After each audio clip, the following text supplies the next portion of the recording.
Hello.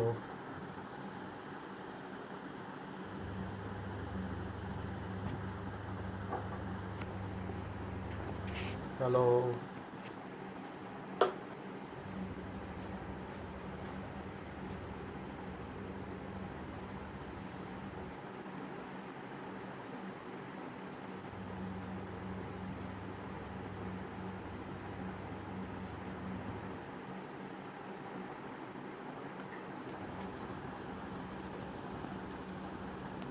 नमस्ते नमस्ते। बस केहू बता दे कि आवाज़ वगैरह आवता ठीक से, वीडियो वगैरह कि ना, फ्रेम सही होके तो ठीक बा, नहीं तो घुमा उमाया के होके तो देखल जा। आवाज़ आवत बा, बहुत बढ़िया।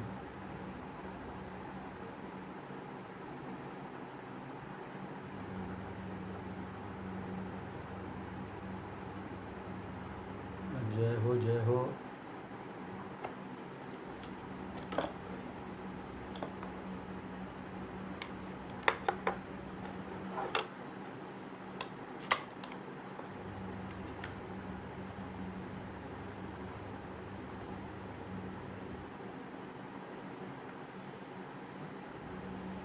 जिगरे जिगरे तक हमार आवाज़ पहुँचता, जे भी हमके देख सुन पावता वो सब के हमार प्रणाम बा,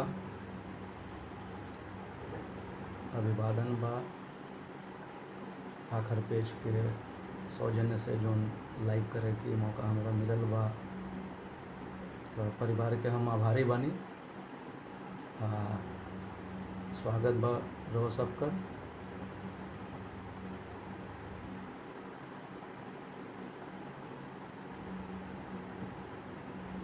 नितिन भाई के हमार प्रणाम पहुँचो। अनुराग रंजन जी जय हो। अभिषेक मिश्रा जी, प्रीतम जी, अनिल यादव जी, बहुत बढ़िया नितिन भैया, बहुत बढ़िया।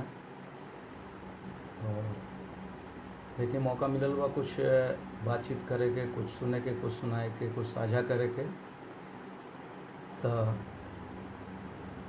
अच्छा निकाल क्या। अच्छा ठीक बा, हम एक कनेक्ट करते हैं। पंकज बाबू जय हो।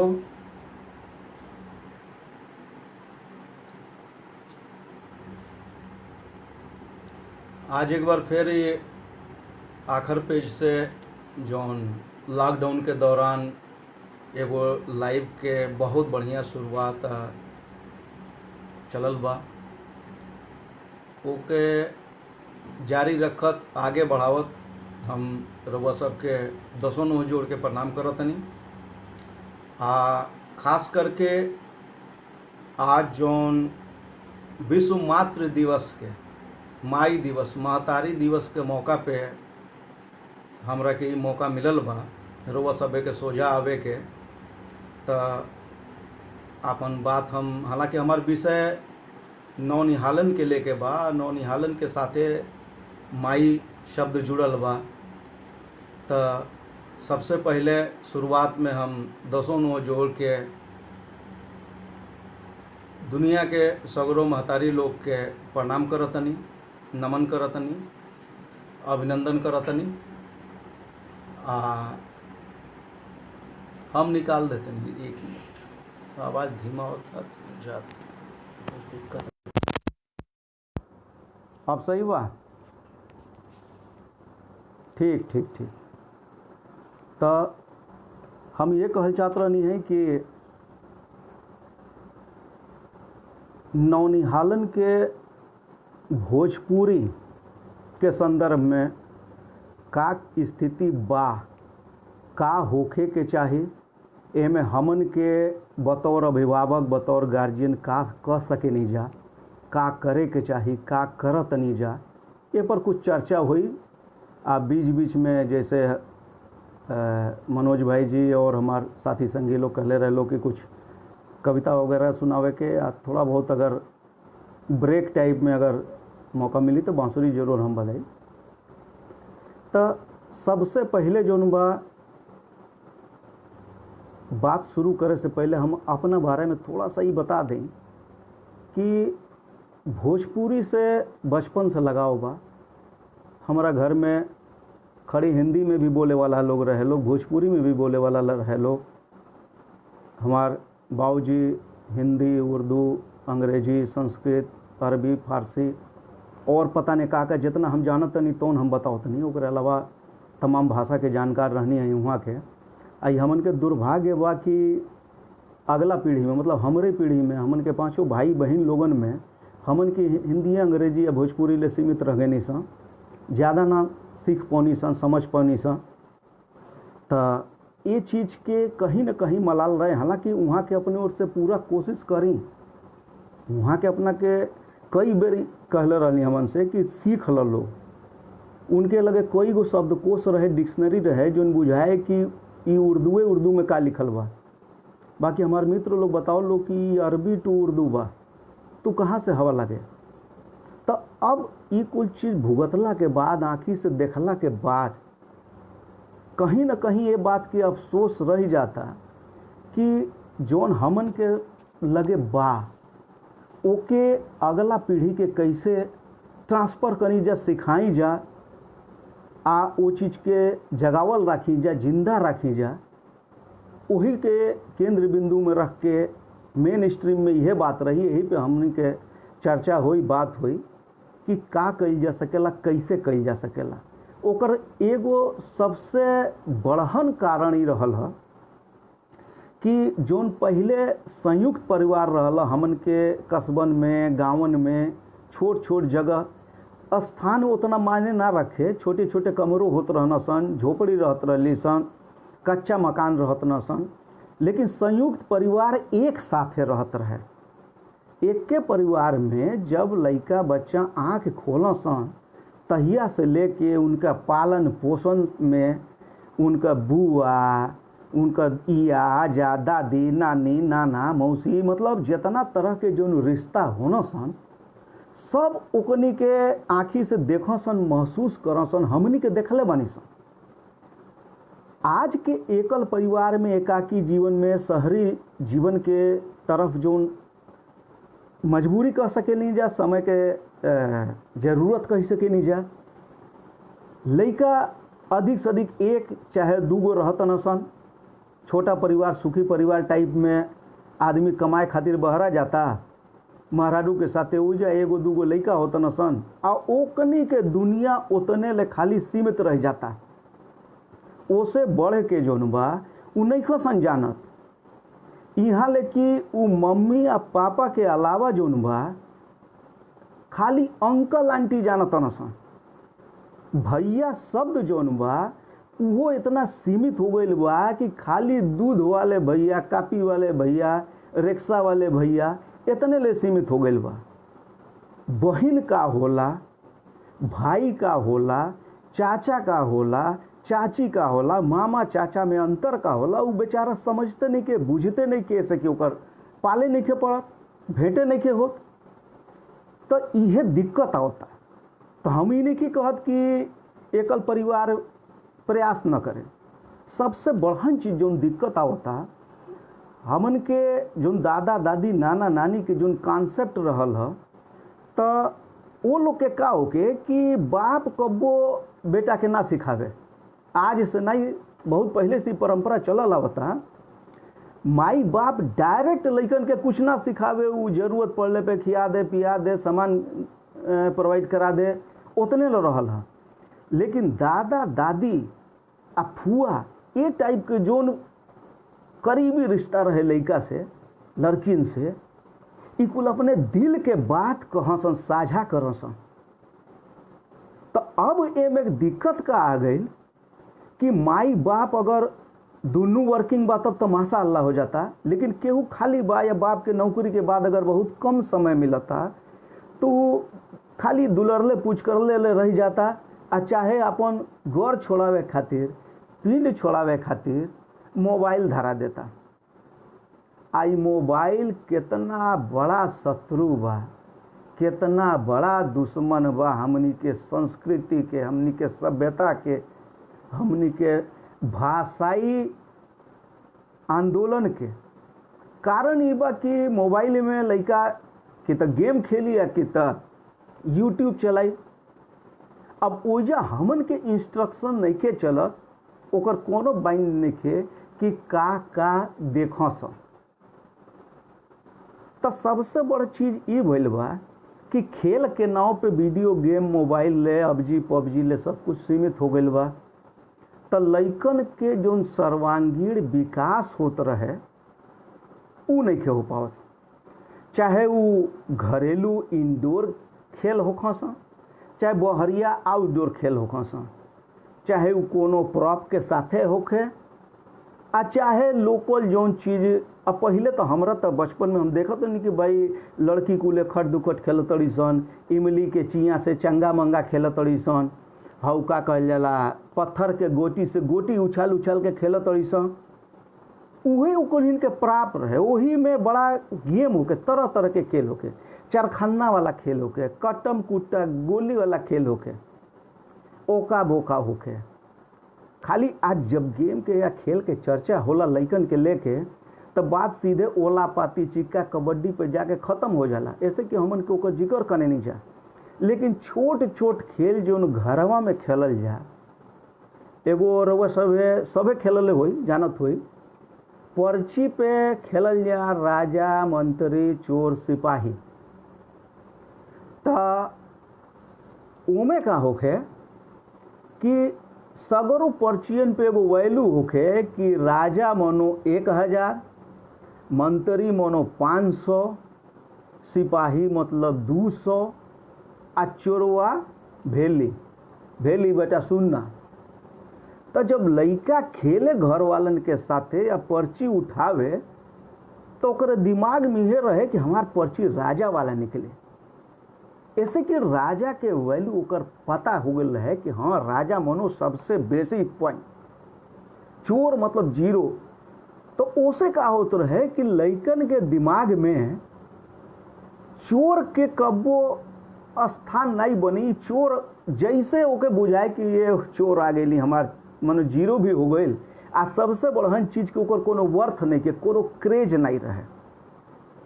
तो ओइजा से कहीं न कहीं वो पारिवारिक माहौल में मनोरंजन के नाम पे एगो वैल्यू आ नैतिकता जो होला वो धीरे धीरे धीरे धीरे ट्रांसफर होता रहे। खेल खेल में घर के पारिवारिक माहौल में बहुत बढ़िया ढंग से वो लइका के शिक्षा भी मिलत रहे कि राजा मनो टॉप पे बा, चोरवा सबसे नीचे बा, आ मंत्री आ सिपाही हे लेवल पे हे कैडर पे बा। तो उसे का होखे कि एगो लइका के दिमाग में ई बन जाए कि हमरा चोर नहीं खे आवे के। अब देखी यही जो से कैसे बदलल।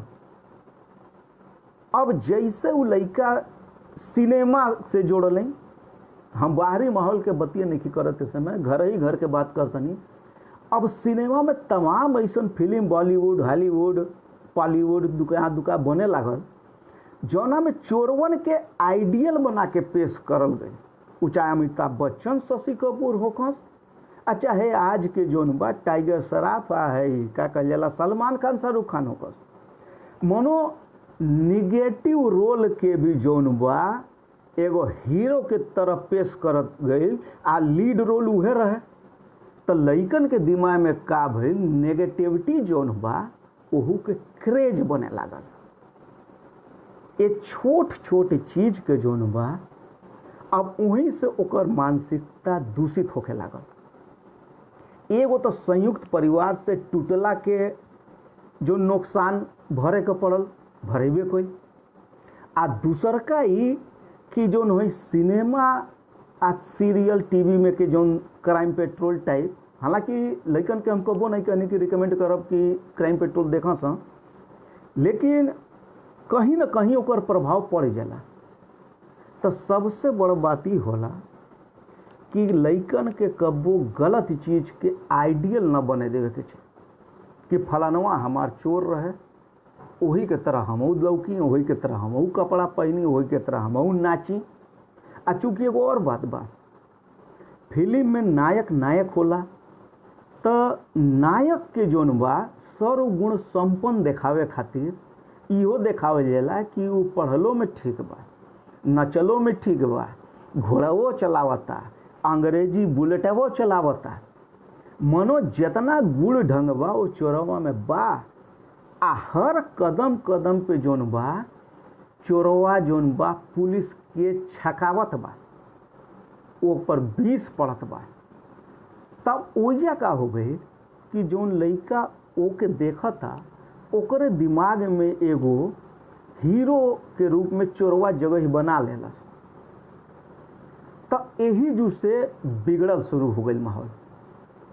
तो हम फिर लौट के वहीं अपने बात पे आवत हई, संयुक्त परिवार आ एकल परिवार के जोन एगो दिक्कत आ गई ओकरे वजह से। जब सुतले से लेके उठले ले आ उठले से लेके सुतले ले कुछ न कुछ चलत रहे, खाए पिए से लेके खेले कूदे ले हर आदमी कहीं न कहीं ओकरा ऊपर नज़र रखे। अरे बहुत खेलत रहे जो कुछ खा ले, तो लड़का के बुझाए कि हाँ हाँ हाँ हाँ हाँ कह के। अच्छा, ओमे सबसे बड़ी एगो और चीज़ बा ना कि ओकर जिम्मेदारी जोन बा वो बहुत सीमित नहीं रहल है कि महतारिये बाप के जिम्मेदारी बा, उत्तरदायी बा लोग, चाचा भैया और भी बहुत जितना लोग क्लोज के रहल है गांव जवार के पास पड़ोस मोहल्ला के, वो लोग सब जितना बा उतने अधिकार के साथे जोन बा लड़का के मार दे, डांट दे। हमारे तो साथे एक जने रहने माट साहब, वो रास्ता में रोक के कौनो लड़का से चिन्हे न चिन्हे कौनो लड़का के जोन बा पकड़ के सीधे से पहाड़ा पूछे लगे, टाइम पूछे लगे। मनो कहले के मतलब ये बा कि जोन देखभाल जोन वो समाज के जिम्मेदारी के तौर पर लड़कन के प्रति रहे वो एकदम नहीं होत। ओकर कारण हमन के जीवन शैली बा। आज के तारीख में हमन के परसमान एकदम परेशान बनी जा, मतलब अभी बा कि लड़का परेशान करता हमके। आज के तारीख में हमके अगर वर्क फ्रॉम होम करे के बा, हमके मोबाइल में लैपटॉप में अगर ऑफिस के काम करे के बा, तो हम चाहब कि लड़का के एगो ऐसा मोबाइल के रूप में झुनझुना दे दी कि वो अझुराइल रहे। अब वो समय तो हम पीछा छोड़ा ले नहीं, लेकिन ओकर का साइड इफेक्ट पड़ता, का गलत प्रभाव पड़ता, ये बहुत खतरनाक जाता है। ये पर हमन के तनी ध्यान देवे के पड़ी। यही के लेके हम बात धीरे धीरे और आगे बढ़ावत जाए। तो सबसे बड़ी चीज़ बात बा, एक बात और कहल चाहब कि अगर हमारे एगो लड़का बा, दूगो लड़का बनसन आ हमरे लगे कुछ बा, चाहे वो गुण ढंग कला साहित्य होके, परंपरा होके, भोजपुरी माटी से रिलेटेड चीज़ होके, हम खाली वही के पोकिया के सुधारे के चक्कर में, सिखावे के चक्कर में अपन पूरा एनर्जी खत्म न करें।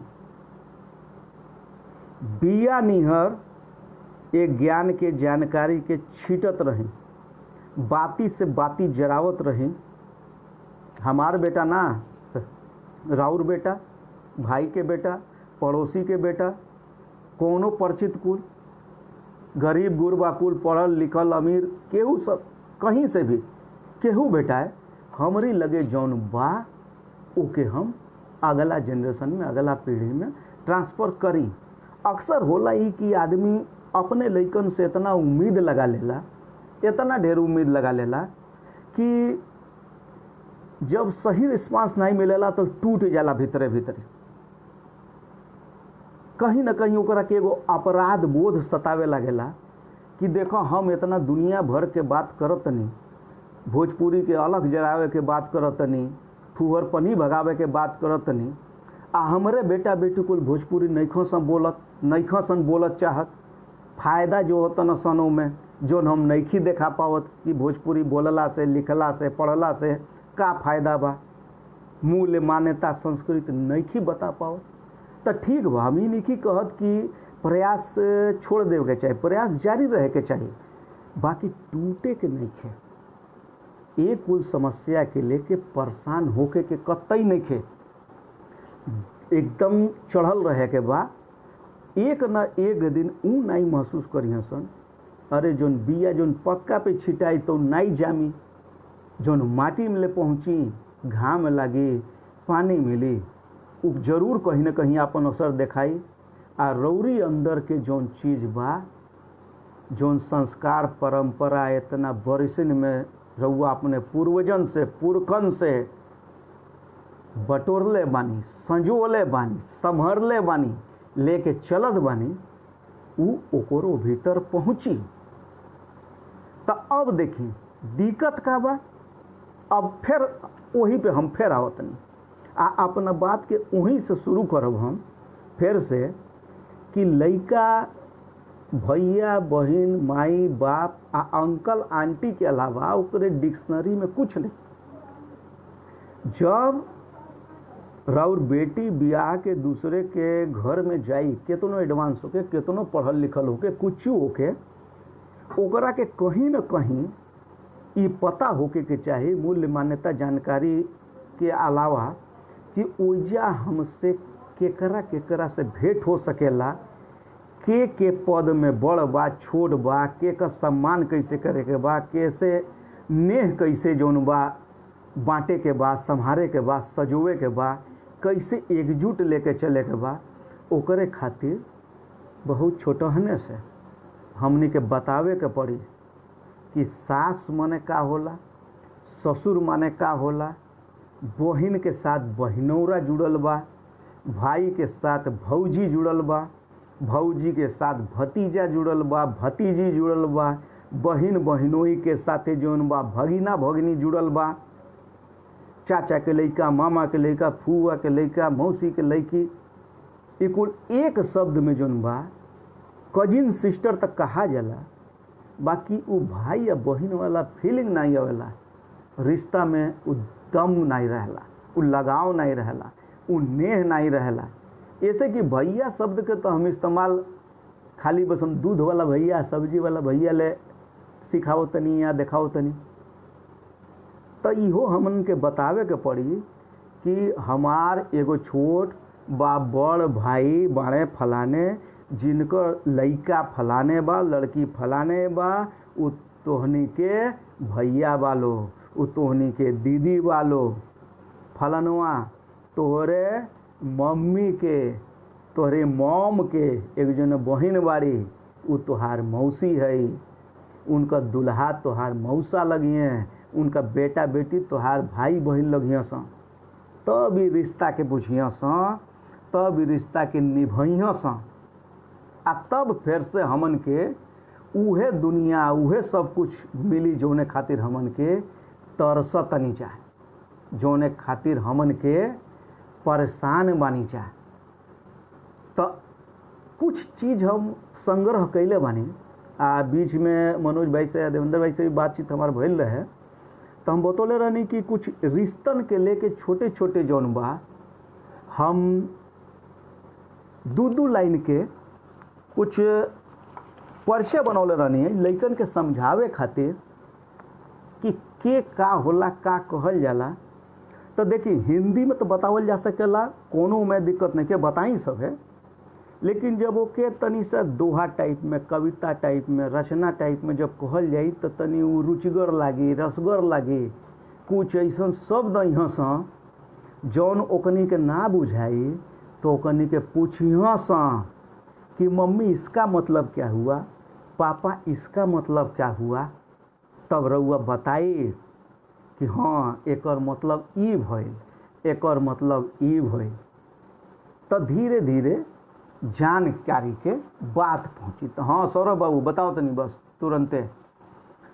तो जैसे अब बाबूजी से जुड़ल रिश्ता जौन बा बाप से, माई बाप तो सबे जानता कि हाँ ही मम्मी हो नहीं पापा हो, उनके बतावे के पड़ी कि हाँ भैया पिताजी बाबूजी कहल जात रहा हमने के, आ जौन तू पापा कहत रहा, जौन तू डैडी कहत रहा, तो ये होला हम अपने डैडी के बाबूजी बोलत रहनी, हम अपनी डैडी के पिताजी बोलत रहनी है। तो कुछ बाबूजी से जुड़ल कुछ रिश्तन के जौन बा जिक्र कर लेतनी जा कि जैसे घर के बात होला तो लइका ना बुझे नसन कि घर का होला, कहाँ घर कहीं घेर आ गई घर हो जाए। तो बताओ के पड़ेला कि डेरा के फेरा तो चले बड़ा लमहर आ होखे जुटान जहाँ उहे कहाला घर। तो ऐसे ही होई कि एगो घर के कॉन्सेप्ट बनी कि हाँ कुछ अस्थाई चीज़ होला। अब जैसे दादा मनो बाबा, हमन के बाबा कहत नहीं जा, बाबूजी के हमन के बाबा कहत नहीं जा, तो ओकरी खातिर बा गौवा में मड़ई आ सड़की पे ढाबा, बाबूजी के बाबूजी लगिहन बाबा। गौवा में मड़ई आ सड़की पे ढाबा, बाबूजी के बाबूजी लगिहन बाबा। नथुनी में सोना बिछुआ में चांदी, नथुनी में सोना बिछुआ में चांदी, आ बाबूजी के माई लगिहन दादी। अब देखिए, भेली से भूजा आ अचारे से पुआ। भूजा के साथ भेली के टुकड़ा रहेला तो बड़ा मजा आवेला खेले में, आ पुआ मरचा के अचार के साथ बहुत आनंद आवेला। तो भेली से भूजा आ अचारे से पुआ, आ बाबूजी के बहिन लगिहे फुआ। अब देखिए, लोगवा निकम्मा छोड़ेला सगुफा, लोगवा निकम्मा छोड़ेला सगुफा, आ फुआ के दुल्हा लगिहन फूफा। तो फुआ ले तो पहुँच गई लड़का, अब फुआ के जोन दुल्हा बने वो फूफा लगिहन। अब देखिए, फुआ हो गई, फूफा हो गई। आ कसरत से बरियार होला देहिया के ढांचा, कसरत से बरियार होला देहिया के ढांचा, आ बाबूजी के छोट भाई लगी हैं चाचा। तो चाचा हो गई। अब कपड़ा के झोरवा आ बंसवा के खांची, कपड़ा के झोरवा आ बंसवा के खांची, चाचा के दुल्हन लगी हैं चाची। तो देखी ये धीरे धीरे चाचा चाची ले पहुँचल मामला।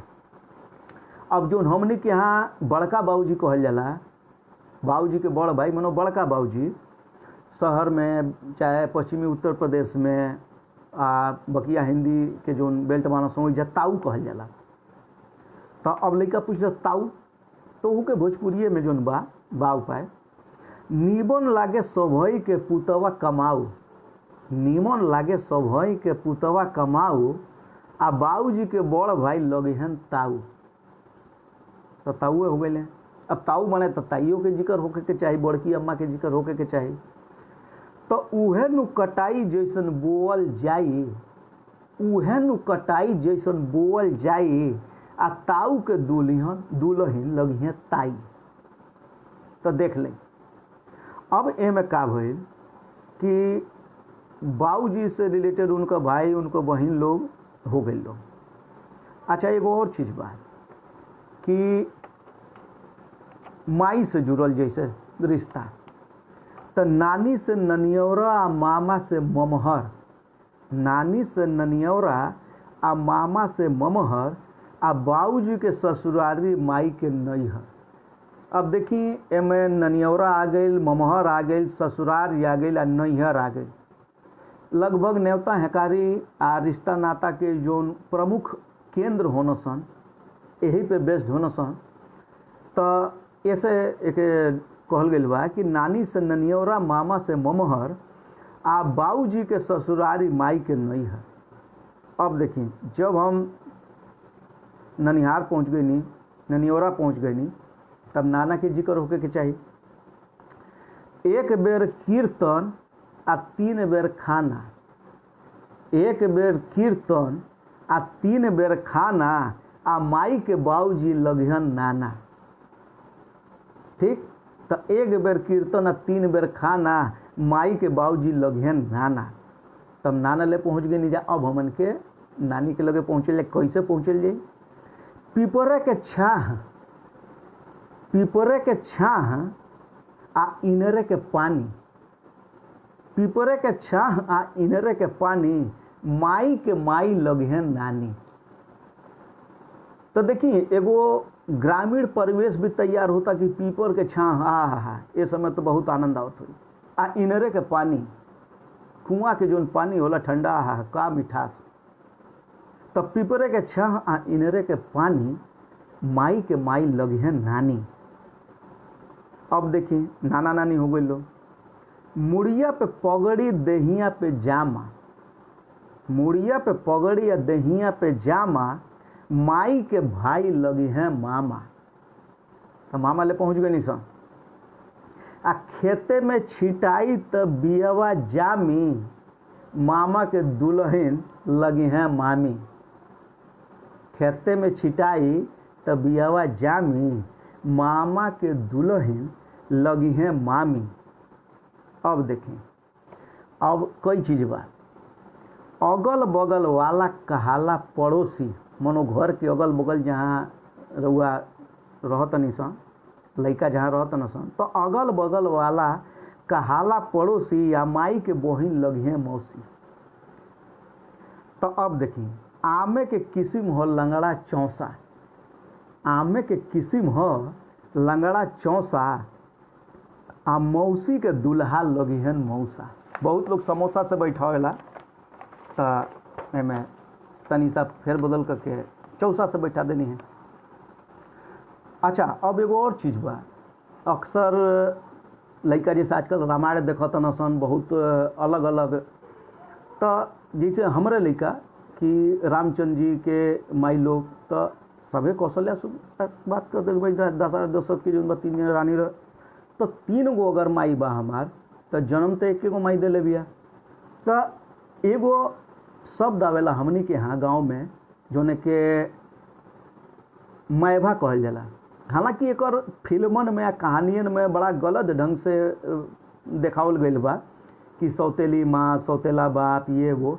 बाकी ऐसा नहीं के, हम निजी जिंदगी में बहुत ऐसा लोग के जानतनी जे अपने खून से बढ़ के जोन बा सौतेला लैकन के जोन बा सम्मान दिले बा, जगह दिले बा, नेचो रखले बा।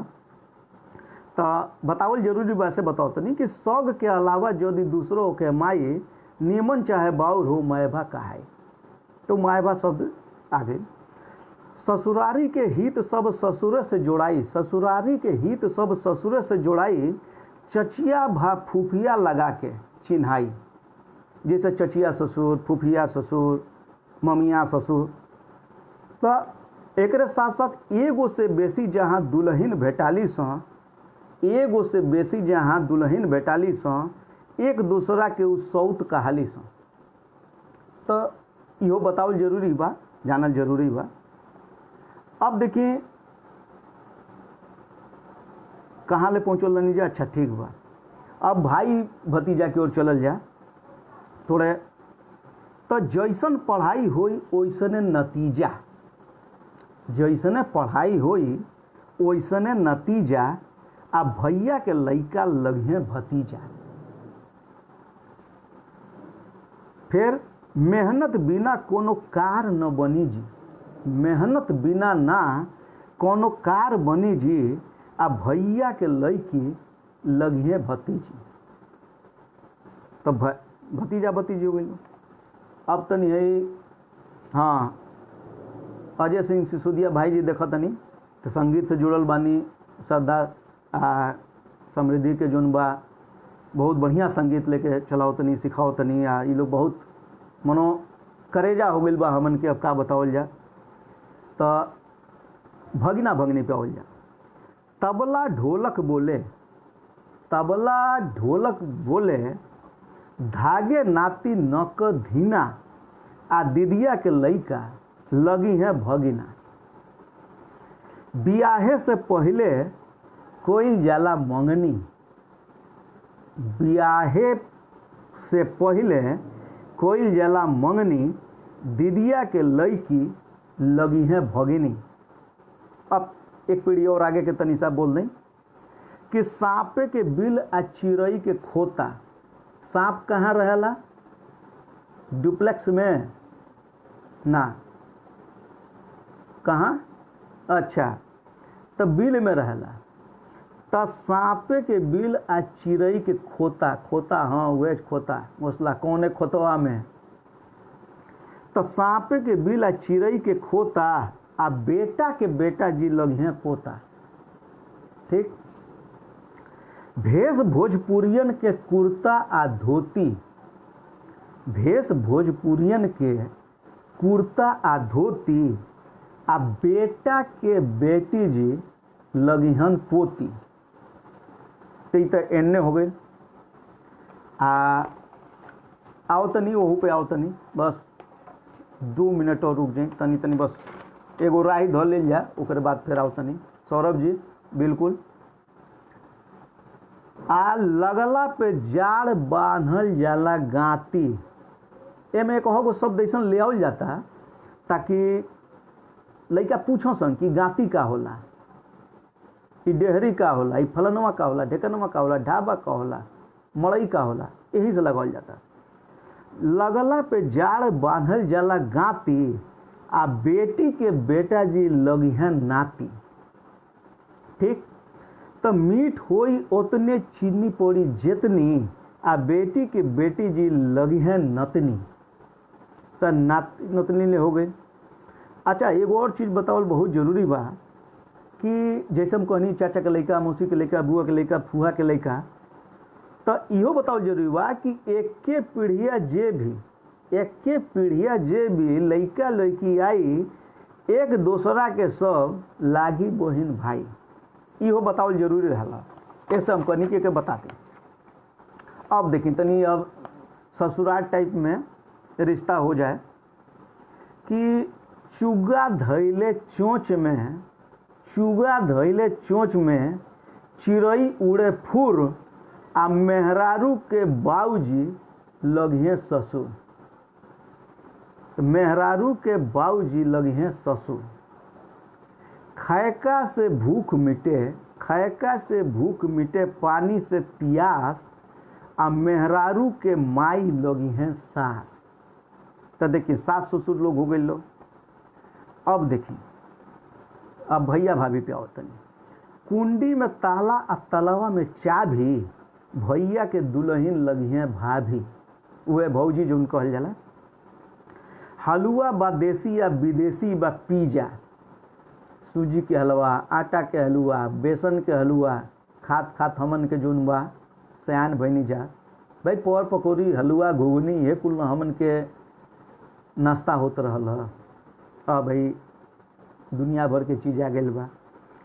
तो हलुआ बा देसी आ विदेशी बा पिज्जा, आ दीदिया के दुल्हा लगी हैं जीजा।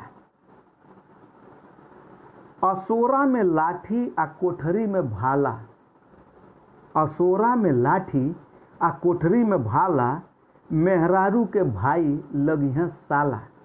इहो बताओ जरूरी बा, नहीं तो साला शब्द सुनते हमरे लड़का जब कहीं मुँह से अगर कहीं निकलेला, चाहे कोनो बात होला तो कहला पापा गाली दे रहे हो, तो बतावे के पड़ेला कि साला एगो रिश्ता के नाम हो।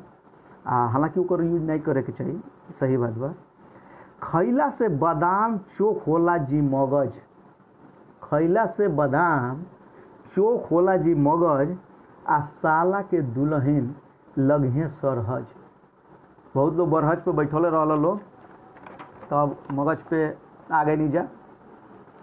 एक के हाथे कबो नहीं बाजे ले ताली, मेहरारू के बहिन लगी हैं साली।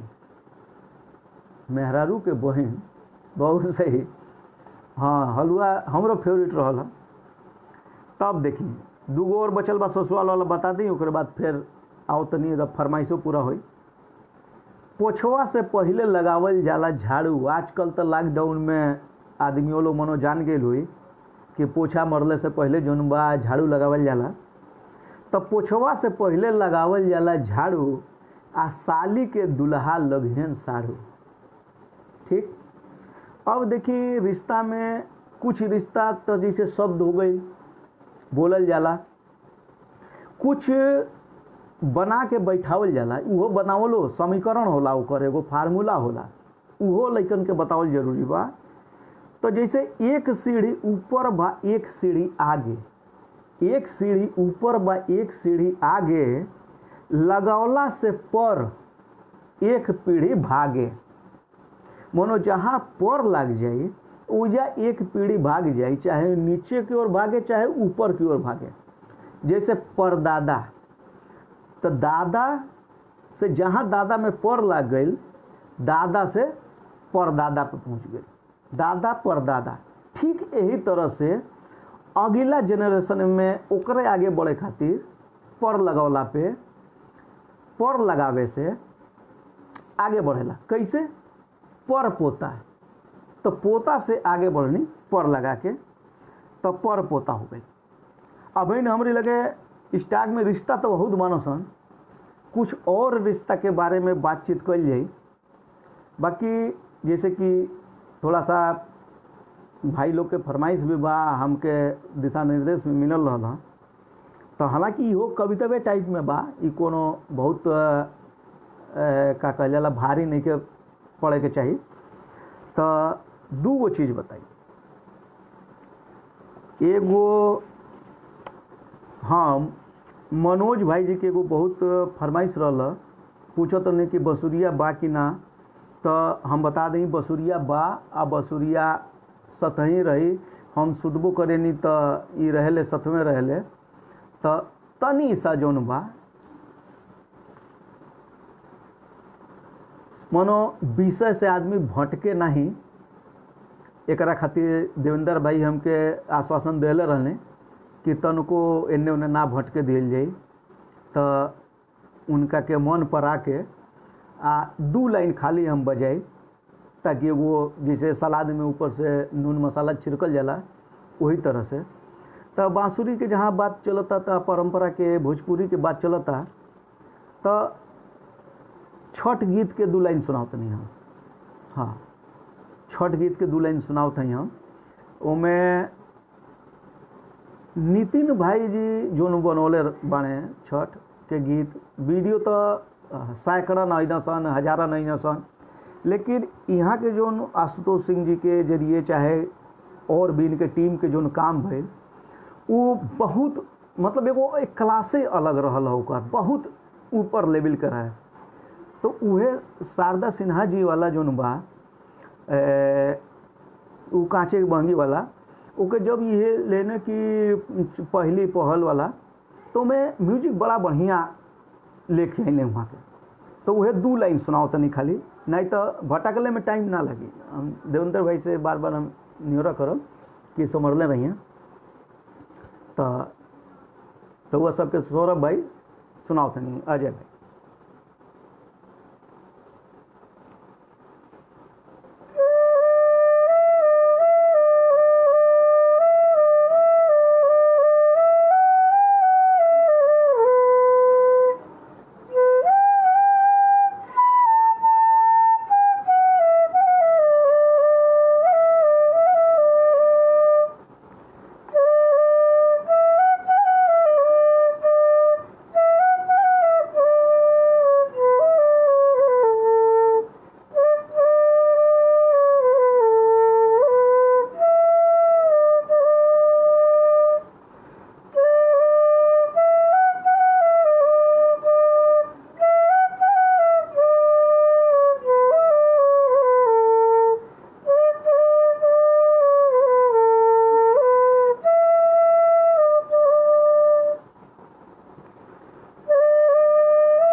चली सौरभ भाई और फरमाइश पूरा हो गई।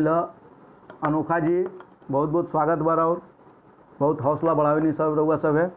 कृष्णा जी और तनी देखला में तनी हमरा कुछ असुविधा टाइप रहल, तो जे जुड़ल बा सबकर एक बार फिर जोन बा हम बहुत बहुत स्वागत करतनी, 10 नौ जोड़ के प्रणाम करतनी। आज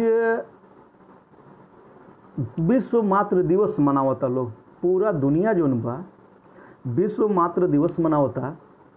हम दसों नो जोड़ के दुनिया के सगरों माई लोग के जे करे लगे बा उपस्थिति सशरीर बा, स्मृति में बा, जैसन बा जहाँ बा सबके प्रणाम करतनी, गोड़ लागतनी। वैसे तो माई या आजा सबके ऊपर कुछ न कुछ लिखले बनी।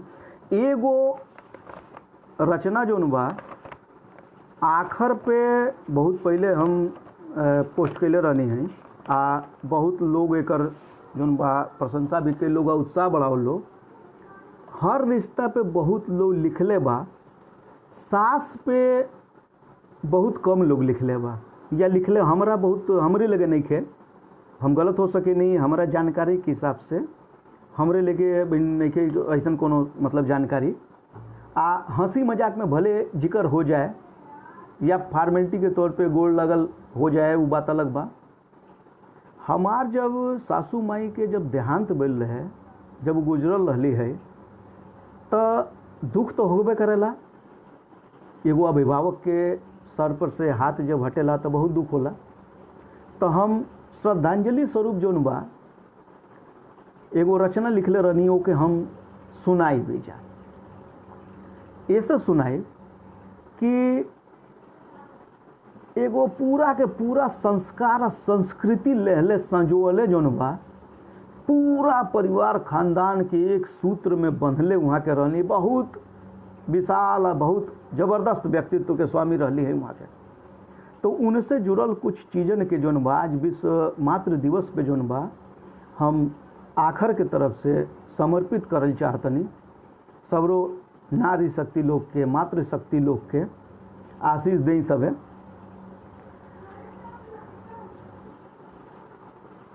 ऊ दौर रहल जब हमारे परिवार में या जानकारी में कई जना कैंसर ऐसा बीमारी से जूझत ख़त्म भइल रहे लो। तो घर में हमारे बड़का चाचा, बाबूजी और ससुर जी भी डायलिसिस होत रहे, उनका एक्सपायर के नहीं हो के बीमार रहली लास्ट में। तो कहीं ना कहीं एगो चीज़ आयल दिमाग में कि दवाई जोन होत रहे, जोन इलाज होत रहे, कि दवाई से जीत जाई आदमी, ये मौत के खिलाफ जो जंग बा जीत जाई। तो जब मृत्यु के जब समाचार मिलल, जब मौत के समाचार मिलल, तेजा समन के आनंद फानन में चल देनी जा, तब बहुत कुछ कचोटे लागल, बहुत कुछ फ्लैशबैक टाइप में आंसी के सोझा गुजरे लागल कि का रहल ह अब नहीं होई ना बेटाई। ऊपर लिखले रहनी है, सुनी सब। जीतल रोगवा फेरू हारल दवाई, जीतल रोगवा फेरू हारल दवाई, आ छोड़ गईलू तुहू सासू माई। जीतल रोगवा फेरू हारल दवाई, छोड़ गईलू तुहू सासू माई। हे अखियन से लोर ना रोकाई, छोड़ गईलू तुहू सासू माई। गलती पे टोकल, गलत बात पे चेतावल, दुनिया के नीक बाउर सगरो समझावल, तोहा जगह ही केहू दूसर ना ले पाई, छोड़ गईलू तुहू सासू माई। कढ़ी बड़ी रिकमच प्याजू के पकौड़ी, कढ़ी बड़ी रिकमच प्याजू के पकौड़ी, आ खीर पूरी रायता मूंग के अदौरी। मिलत रही बाकी स्वाद ऊ ना आई, आ छोड़ गईलू तुहू सासू माई। व्रत उपवास पूजा पाठ रीति रसम, व्रत उपवास पूजा पाठ रीति रसम, हक हिस्सा हित नाथ क्रिया कसम। नौका लोगवन के अब के सिखाई, छोड़ गईलू तुहू सासू माई। थैली में जबरी डालल नोटिया चिमोड़ के, थैली में जबरी डालल नोटिया चिमोड़ के, आ आँख डबराइल रहले गेटवा ले छोड़ के टिकवा भभूतिया अब के लगाई, टिकवा भभूतिया अब के लगाई। हालांकि लगावे लो बड़ भौजाई लोग बालोग सहज लोग, छोड़ गई तुहू सासू माई, तोहरी साथे एकजुट रहे परिवारवा, आ तोहरी बिना ठूठ लागे गाछ छाह धरवा। तोहरी साथे एकजुट रहे परिवारवा, आ तोहरी बिना ठूठ लागे गाछ छाह दरवा। आ नहिया बाटी के आ डांट के लगाई, छोड़ गईलू तुहू ए सासू माई। भागत दौड़त अंतिम दर्शो ना पौनी, जाम में फंस गई जा रास्ता में, अंतिम समय में दाह संस्कार में नहीं पहुंच पैनी, ये बात के अफसोस हमेशा रही। ऊपर रहलो दुलाइन, भागत दौड़त अंतिम दर्शो ना पौनी, आ हम ही अभागा तोहके कान्हा देना पौनी। बात हमरा ई हरदम सताई, आ छोड़ गईलू तुहू सासू माई। जीतल रोगवा फेरू हारल दवाई, छोड़ गईलू तुहू सासू माई, छोड़ गईलू तुहू सासू माई। तो एगो श्रद्धांजलि रहल मातृ दिवस पे सासू माई के संबोधित क के आ विश्व के समस्त नारी शक्ति मातृ शक्ति के रहल है। फिर हम लौट के होते ही बात शुरू भइल नौनिहालन पे। तो देखिए जहाँ हम अपन बात रोक के एक रचना पे आयल रहनी है, वहीं से फिर शुरू करत नहीं। हमन के सोझा बहुत बढ़न जोन बा, एगो उदाहरण बा, एग्जाम्पल बा हमन के श्रद्धा समृद्धि बेटी के, परी बेटी के, जोन लोग आधुनिक माहौल में आधुनिक सुख सुविधा संसाधन के साथ रहत आपन परंपरा आपन संस्कृति के संभरले वालो, ओके आगे लेके बढ़ता लो। एकरा खातिर निश्चित तौर पे जोन बा भाई अजय सिंह सिसोदिया जी आ उनकर का कल्याला श्रद्धा के मम्मी, परी के मम्मी, नवीन भाई, ये लोग बहुत बहुत धन्यवाद के पात्र बा लोग। ये लोग एगो उदाहरण सेटअप कैले बा लोग कि हर माहौल में रह के हमन के आपन संस्कार आपन भोजपुरी ओकरा के अगला पीढ़ी के माध्यम से जिंदा रख सकेनी जा, आगे बढ़ा सकेनी जा। ए तरह से तमाम ऐसे लोग और भी बहुत लोग बा लोग उदाहरण बा लोग। तो ऐसे हम ये दू जने के, नवीन भाई के, अजय भाई के उदाहरण ऐसे हम देने हैं कि बहुत लोग हमरे निहर बा लोग जो दोष मरेला लइकन पे कि का करी, सुनते नहीं खसा, का करी, ओकरन के खेलला से फुर्सते नहीं के, तब भोजपुरी से फायदा का होई, भोजपुरी पढ़ा के मनो एक तरफ झंडा उठौले बलो, जिंदाबाद मुर्दाबाद कहत लो, बाकी भोजपुरी का ह ई ना बता पाता लो, ई ना समझा पावता लो। श्रद्धा समृद्धि कि हम देखे नहीं, अंग्रेजी गावे लो, बांग्ला गावे लो, हिंदी गावे लो, बाकी वही लेवल में वही स्तर में भोजपुरी गा के आ जितना मजबूती से पकड़ के लेके चल रहल बा लोग अपना चंदन बुआ के आदर्श बना के, मतलब काबिले तारीफ बा। लइकन के देखाई सब है क्यों, देखे हो परी दुबई में बैठल बड़ी आज के गानन पे बढ़िया एक से एक उनका तो नृत्य शैली बाप रे बाप। मतलब हम तो 5-7 साल जोन बा करीब 85-86 से लेके कोरियोग्राफी कैले बानी, हमरा बा आइडिया, हमरा जानकारी बा कि कौन कौन स्टेप कितना आराम से कितना बढ़िया ढंग से डूब के कर लेली। ए उम्र में जोन बढ़िया बढ़िया लोग नहीं कह पावेला लोग रिदम के साथ इतना बढ़िया डूब के, वही तरह से श्रद्धा समृद्धि लोग बा लोग एगो आइडियल देखी चेन बन जाला। अब आदरणीय रेखा तिवारी जी के अभी लाइव होते रहे, रउआ सब देखले हो कब सब है कि सांस रोक के आदमी देखलस पूरा संस्कार गीतन पे, लइका बच्चा होखले पे कितना बहुत लोग बस ये जाने लो लइका बच्चा भइल, छठी बरई भइल, पूरी बनल खैलस लोग, बहुत लोग तनिसा 27 साल पहुँच जाला लोग।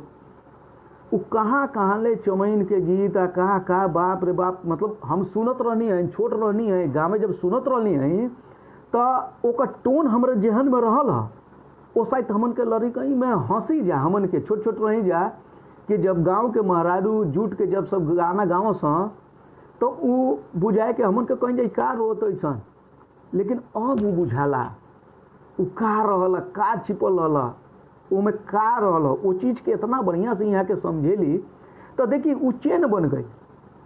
वहाँ के जो ने परंपरा के पकड़ के स्थापित कैली, वहाँ से चंदन बहनी होके लेके अली। अब चंदन बहनी लेके अली, चंदन बहनी एगो ऐसा मकाम हासिल कैली, एगो ऐसा मील के पत्थर पैदा कर दिली जहाँ एक ओर से बॉलीवुड से आफर आवता, तड़क भड़क गीतन के आफर आवता, लेकिन नहीं चौथी तो बहुत दूर ले, बहुत आगे कहाँ से कहाँ जती वो रास्ता से, लेकिन नहीं इनकर मंजिल ओहू से ऊपर ओहू से आगे रहल। तो सबसे बड़ चीज ये बा कि एगो अपन उसूल बनावल, वो उसूल पे चलल आ मिसाल बनल। अब देखी चंदन आदर्श बनली तो चंदन के देखा देखी श्रद्धा समृद्धि आइलो। अब श्रद्धा समृद्धि जौन बा एगो जौन बा एग्जाम्पल सेट करत, बिल्कुल सही बात बा आदित्य अनोखा जी, ये लोग एगो एग्जाम्पल सेट करता लोग आवे वाला लोगन खातिर, अपने साथी संगियन खातिर। तो तमाम ऐसा चीज बा जो के देखे के पड़ी, सोचे के पड़ी, समझे के बहाना मरले से कार नहीं चली। बहुत बहाना आदमी मार भइल। हाँ दिक्कत बा हमन के बाहर बानी जा, अपन भाई चाचा माई बाप से जो बिछड़ गए बा, जे जियता वो लोग से दूर मानी जा, अभिभावक टाइप में गार्जियन टाइप में लोग नहीं खे, लोग जो बच्चन के उतना प्यार से उतना शायद समझियो नहीं के कहीं लोग, सही बात बा। बाकी हमन के अपने लड़िकन के साथे, नौनिहालन के साथे, माई बाप के साथे साथे दादा दादी, नाना नानी, चाचा चाची, बुआ फूफा, मौसा मौसी, सबकर बेड़ा उठा के पड़ी, सबकर रोल अदा करे के पड़ी। काहे नहीं करते बनी जा। अगर हम गलत होंगी तो बताई। एगो महारारू घर में आज लॉकडाउन में कौन काम नहीं के करत, सबकर तो छुट्टी हो गई बा, लेकिन वो महारारू के तो छुट्टी नहीं के भाई। वो पहले दर्जी रहे, आज वो दर्जी बा, पहले धोबी रहे, आज वो धोबी रहे, पहले वो कुक रहे, खाना बनावत रहे, आज वो बनावतिया, झाड़ू पोछा से सब कुछ करते। तो सबसे बढ़न बात यह बा करे के एगो जज्बा पैदा करे के पड़ी। जब हमन के कइल जाए, कोशिश कइल कैले से बोले जी दुख केकरा नहीं के, केकरा लगे दुख नहीं के। एक बात जान लीजिए, है जितना दुख बा ना जियते भर बा खाली। हाँ मुआला के बाद कोनो दुख नहीं के, दुख ओकरा लगे रही जे जी। तो सब अगर याद नहीं, हमार साथी वालों कहता लोग जे ड्यूटी देता ओकर तो बात छोड़ दें, वर्क फ्रॉम होम में बहुत लोग के टाइम नहीं के पास होत। अरे एगो आपदे विपदा के जरिए एगो इतना बढ़िया जोन बा मौका मिलल बा। कोरोना बहुत नुकसान होता बहुत घातक बा, बाकी कुल मिला जुला के एगो हमन के बहुत बढ़िया मौका दिले बा। बेटा पानी दे दे। ये खाली समय के सदुपयोग करी सब है, एकरा के खराब मत जाए दी सब है। एहू खातिर मौजूदा जोन आज जोन समय चलता, जोन कहता लो कि टाइम ने का करी, बहुत तो मन मार ले जियता लो, अगुता गइल बा लो।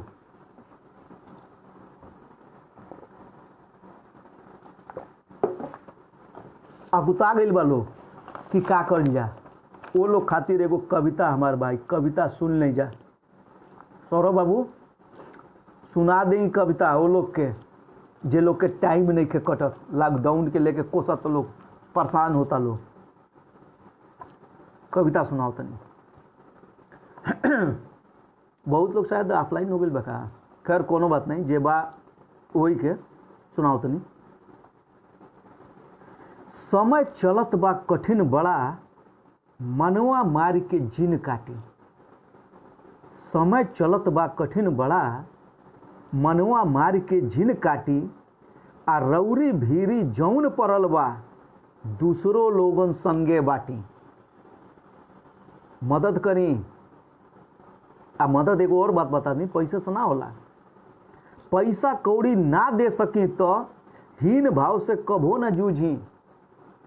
पैसा कौड़ी ना दे सकी तो हीन भाव से कबो न जूझी।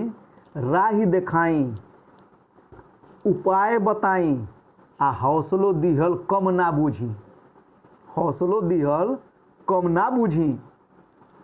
यही फुर्सते रिश्तन में दूरी, यही फुर्सते रिश्तन में दूरी। औरी आइल दरार पाटी। आ समय चलत बा कठिन बड़ा, मनवा मार के जिन काटी। समय चलत बा कठिन बड़ा, मनवा मार के जिन काटी। अपना भीतरी झांकी कोड़ी, अपना भीतरी झांकी कोड़ी। आ देखी काका छुपल पड़ल बा। निकारी झारी माजी पड़ोसी, निकारी झारी माजी पड़ोसी। गुंडम कला जौने तुपल बा, आ भागम भागे जौन ना सपरल। भागम भागे जौन ना सपरल, सगरो आपन सवख उपाटी। भागम भागे जौन ना सपरल, सगरो आपन शौख उपाटी। आ समय चलत बा कठिन बड़ा, मनवा मार के जिन काटी। सब कट जाला इहो कट जाई, सब कट जाला इहो कट जाई। बाकी बीतल का कबो ना आई। सब कट जाला इहो कट जाई, बाकी बीतल का कबो ना आई। आ सहिहार ली सगरो बिखरल का, सहिहार ली सगरो बिखरल का। ऐसन मौका फिर ना भेटाई। कोना अतरा जोह जोह के, कोना अतरा जोह जोह के। टूटल का जोड़ी आ फटल का साटी। समय चलत बा कठिन बड़ा, मनवा मार के जिन काटी। आ जंघर चोरी से जे हुए हारी, जंघर चोरी से जे हुए हारी। घरे टिकल पड़ जाई भारी। जंघर चोरी से जे हुए हारी, घरे टिकल पड़ जाई भारी।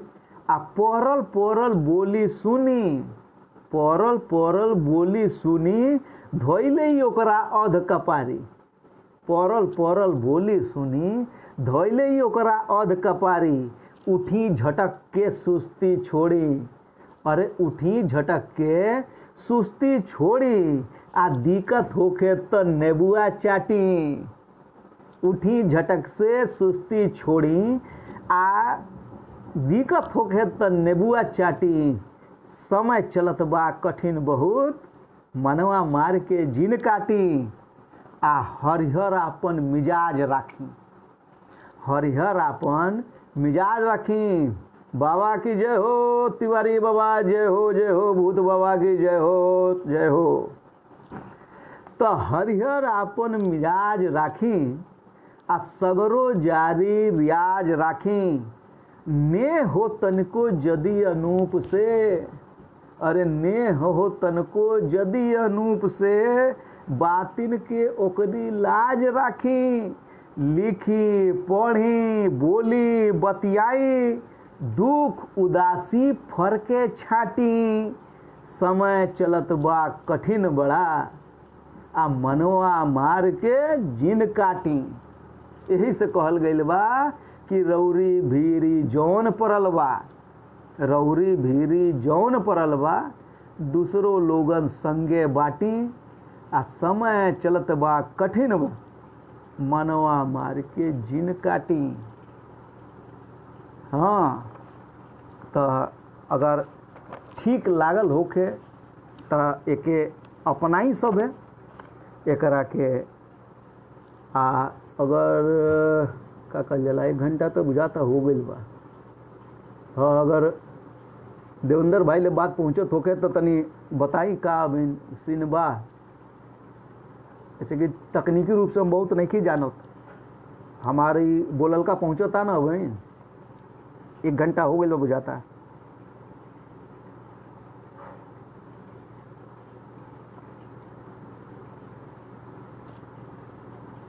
चल जाओ।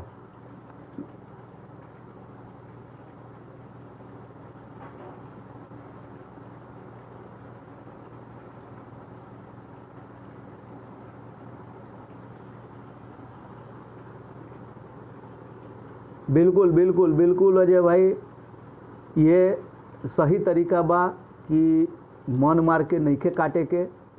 आ बिल्कुल चंदन आ गेल बड़ी, प्रणाम प्रणाम चंदन, बहुत बढ़िया। आ तोहार अब चर्चा भइल, तोहार नाव के तोरे कला के खुशबू जौन बा फैलत रहेला, आ हमन के आनंदित होत रहनी जा। एगो मिसाल के तौर पे जौन बा रखल जाला ओके। आ तोरे प्रेरणा से जौन श्रद्धा समृद्धि लोग आगे बढ़ता, लोग परी जौने ढंग से परफॉर्म कर रहल बाड़ी कि इतना आनंद मतलब आवता, हम का बताई। हमरा चूँकि टेक्निकल उतना हमरा जानकारी नहीं कि जो थोड़े बहुत लोग लौकत हो वही बुझाता, नहीं तो हम उतना अब धीरे धीरे हम सीख जाए। तो किनारे धल जाए तो अच्छा अच्छा। हाँ, तो हाँ मनोज दुबे जी भाई जी, तो अब ये बताई अभी कितना टाइम बा, तो वो हिसाब से फिर हम ऐसे कि सामग्री तो बहुत बा। जय हो निराला भाई, जय हो जय हो जय हो। लोग सबके खाली बस एक बार ये खाली दर्शन हो जाला तो हमरा ऐसा आदमी के टाने के मिल जाला जिए खातिर मजबूती से। हाँ चलिए एक बार फिर कहता लोग तो एक बार फिर सुना देतनी, वहीं से शुरुआत कर देतनी। देखा तनी का होता।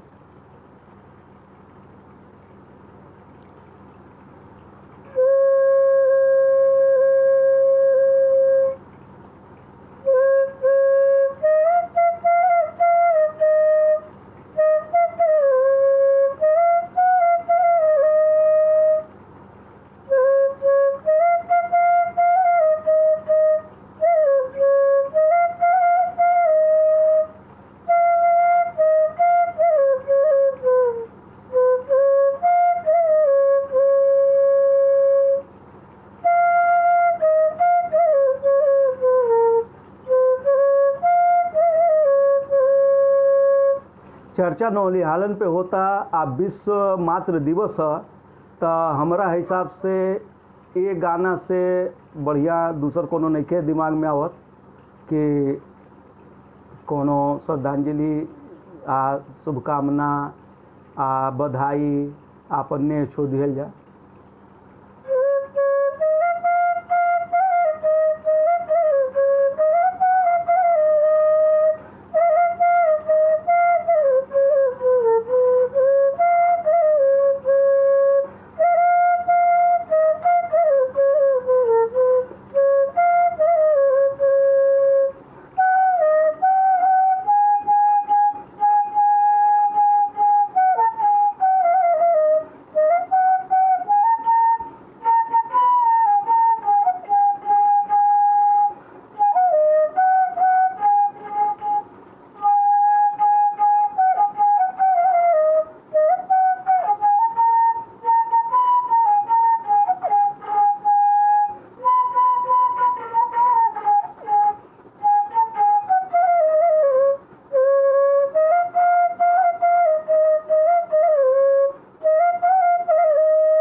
एक बार फिर रउआ सबके प्रणाम करो तनी सीटिंग के अरेंजमेंट गड़बड़ा गई है। ई अगवा मेज बा आ साइड से बैठल रहनी तो हमारा अपन जौन बा पेटवा दबे लागल है, तो यही से बसुरिया तनी गड़बड़ा लागल है। जब ऊंचा पिच पे लेनी तो पेट सांस खातिर जगह नहीं मिलल है, हम साइड से बैठ गई नहीं है, गड़बड़ी कोई नहीं है। सोझे का दिले रहती तो शायद सही रही। तो जितना लोग ज्वाइन के ले रहे लोग, जितना लोग आइल लोग, देखल लोग, सबके हम बहुत बहुत आभार व्यक्त करतनी, प्रणाम करतनी। सबसे ज़्यादा आभारी बानी हम आखर के जोन हमके ए लायक समझलस, ई मौका देलस कि हम आई आखर के प्लेटफॉर्म से, आखर के पेज से अपन बात रखी। हालांकि एगो ई क्रमशः लागल बा, ई ख़त्म नहीं हो। अब इन बहुत कुछ जोन बा, जोन एगो जोन विषय जोन दिहल गई रहे, हालांकि कोशिश तो ये रहे, प्रयास तो ये रहे कि विषय पे ही केंद्रित रहल जा। भरपूर कोशिश कैनी है, कितना कैनी सफल रहनी रउआ सबे बताई सबे। बाकी अब इन बहुत कुछ एमें शेष बा। तो जब जब बातचीत होत रही तो एक जिक्र चर्चा होत रही। अब हमरा बुझाता कि उपस्थिति देख के तो ये बुझाता कि अब आदेश हो गया बा। तो एक बार फिर रउआ सबके हम प्रणाम करतनी। चश्मा से तनी सा शकल बदलत होके तो फिर से देख ली सब है, तो सोनो जोड़ के प्रणाम करतनी। ने छो बनल रहे, जे लोग देखल, जे लोग सुनल, जे लोग आगे देखी, शेयर होकला के बाद जहाँ ले बात पहुँची, सबके हमार प्रणाम बा, नमस्कार बा और जय भोजपुरी, जय हो।